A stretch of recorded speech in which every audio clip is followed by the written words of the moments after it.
Hey everyone, and happy Tuesday.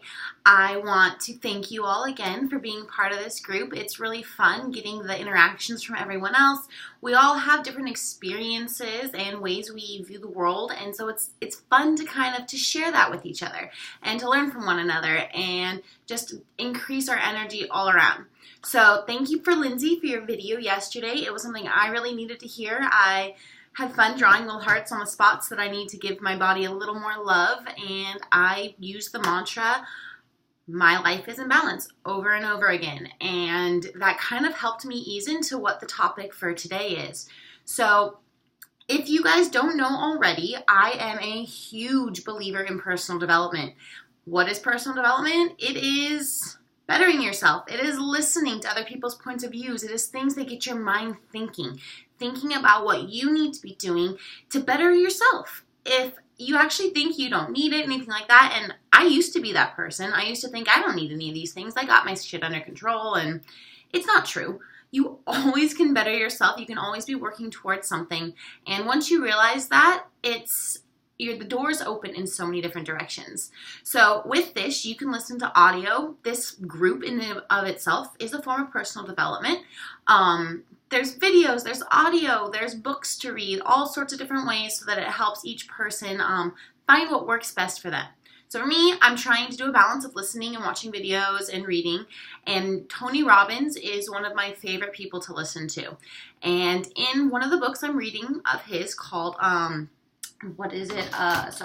Awaken the Giant Within, he has this section on transitional vocabulary. And I hit this part in the book and I was like, oh my gosh, you just hit the nail on the head. This is exactly what I needed to help get my mind working towards the place I wanted to be.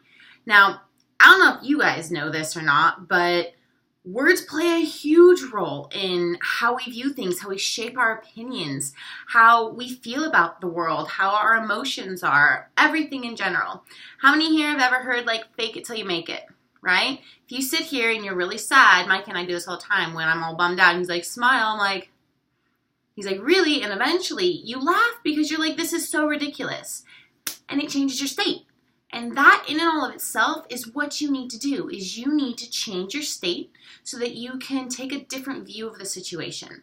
So one thing Tony Robbins, what he said was, simply by changing your habitual vocabulary, the words you consistently use to describe the emotions of your life, you can instantaneously change how you think, how you feel, and how you live. Just by changing some words. So, did you guys know that according to, is Compton's Encyclopedia, they have minimum 500,000 words, and they say it's actually, there's more, probably 750,000 words in the English language. That's so many words. Do you know how many words we use within our habitual language? Anywhere from about 2,000 to 5,000. And within those, Tony was doing some research, and he found that about 3,000 of those words relate to emotions. Now get this, only 1/3 of those 3,000 words relate to positive emotions, and the other 2/3 are left to describe our negative emotions. We have so many words to describe all of these things that we are upset about or that we don't feel good about, but we don't have as many on the positive spectrum.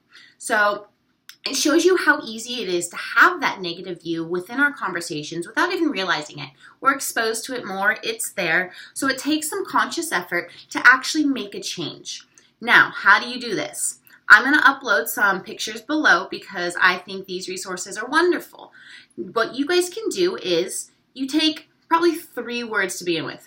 3 words that you find yourself using a lot, and we're going to transition them. We are going to switch them up and modify it so that when you're saying things, it changes your perception of the situation. So I'm going to tell you guys my 3 that I did so you can see what it is. So recently, I've been saying a lot of I'm feeling impatient, I'm feeling overwhelmed, this is terrible. So those are 3 words I've been using a lot, and I want to kick them to the curb. What I'm going to change them to, instead of saying I feel impatient, I'm going to say, I'm anticipating this. It adds a bit more excitement behind what's coming, as opposed to feeling nervous and scared and as though I can't handle it. I'm like, oh, I'm anticipating this. I'm excited for it. I can't wait for it to happen. it changes how I feel about the same situation. So that goes, it was impatient to anticipating. The next one was overwhelmed. Instead of saying, I feel overwhelmed, I can say, I can feel some imbalance in my life, which makes me start focusing on where the balance lies. Or maybe I can say, instead of saying, I feel overwhelmed, I say, I have a lot of opportunities right now. So again, it puts it in my control that I have a choice to decide which of these positive opportunities I want to have, right? So the other one was terrible. I've had some things I just felt were terrible. And instead of using the word terrible, I'm going to say different. This helps me keep an open mind when I'm approaching a situation and I don't have these negative emotions coming into it. Now, you can also take this and take, your mediocre positive words and take it to the next level. Get yourself some intensified words that just help your emotions go. So a couple of them that I found, great to phenomenal. Say the word. It's fun to say. I love saying the word fabulous, exuberant, ecstatic, jazzed. This one I wrote down because I think it'd make me laugh and laughter is awesome. It keeps you positive, right? It says, when I'm feeling like I'm moving forward, there's this kind of forward motion, I can say I'm moving at warp speed. And it makes me feel laugh because sometimes I do feel like I'm moving at warp speed, but it makes me feel like some kind of superhero who is conquering everything at once, and it makes it fun. So your task today, you guys, I want you to tell me 3 words that you are using in your day-to-day that have a negative connotation to them that you guys are going to swap out for something else. Then I want you to pick 3 words that you tend to use on the positive side of it and tell me how you're going to up those words so you get some more positive emotion and intensity. And clearly I need to work on those words also. But that is your task. I'd love to hear how you're doing. Have a fabulous day, you guys, and I will check in again later.